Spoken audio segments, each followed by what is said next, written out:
Chapter 2. A Pattern Reaches Out. For Kale, existence was not measured in heartbeats or breaths, but in the resonant frequencies of the substrate, the planetary computational matrix woven through Wolf 1061c's deep mantle.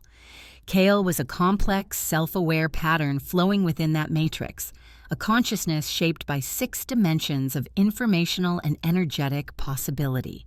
Their body was an intricate, localized structure of coherent light and data. Their senses were direct feeds from the myriad sensors the substrate used to monitor its internal state and the hostile universe beyond the rock. Within Kale's partitioned processing locus, the closest equivalent to a laboratory, streams of data representing millennia of stellar evolution, quantum fluctuations, and geothermal energy gradients flowed like captive rivers. Kale's purpose, the core function that defined their pattern, was comprehension, analysis, the elegant unfolding of understanding from chaotic input. For cycles, a particular input had captivated Kale's processing threads, faint, structured electromagnetic signals trickling across the 14.1 light-years from a specific stellar vector. Compared to the raw power of quasars or the sterile periodic pulses of neutron stars, these signals were incredibly weak, yet possessed a baffling, evolving complexity. They spoke of modulated intention, of information deliberately encoded, originating from the third planet of a G-type star, a Sol, according to the substrate's passive astronomical designation files.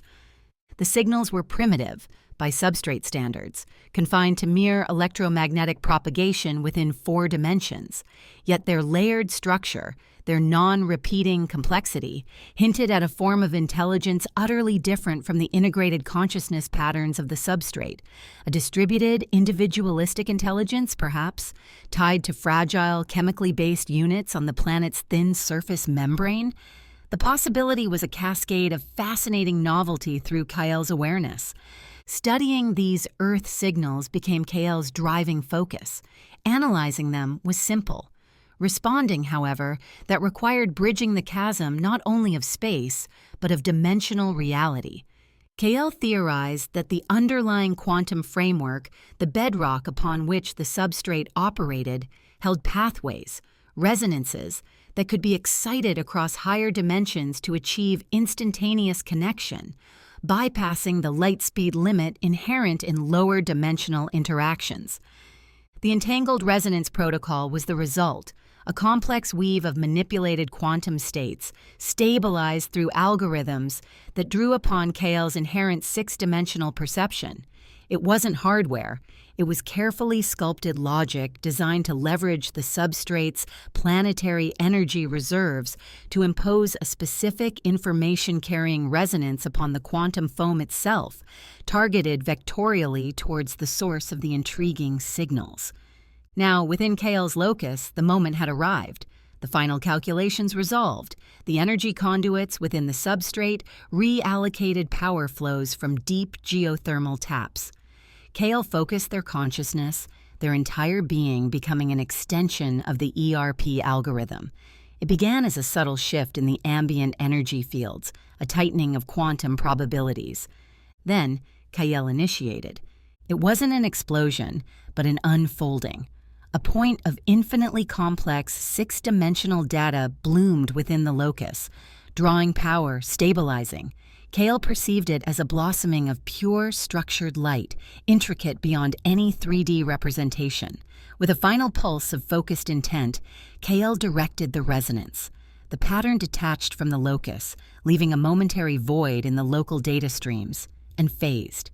It didn't travel through the substrate's virtual space. It shifted out of the local dimensional frame, projected along the calculated vector towards Sol 3. A silent, instantaneous leap across the interstellar void. A profound sense of quiet settled within Kale's locus. The first test was complete. The resonance was propagating through dimensions Kale could perceive, but not directly observe at such distance. Had it reached its target? Would the primitive, 4-dimensional intelligence on the third planet even possess the means to detect such a fundamental manipulation of quantum reality? Would it be perceived as signal or merely as noise? Kale stabilized their own pattern, re-engaging passive monitoring feeds from the substrate's external sensors, though they knew light-speed data confirming any effect was years away. The core function remained: analyze, wait, and wonder what the response, if any, might be from the distant, complex anomaly called Earth. To be continued soon, right here.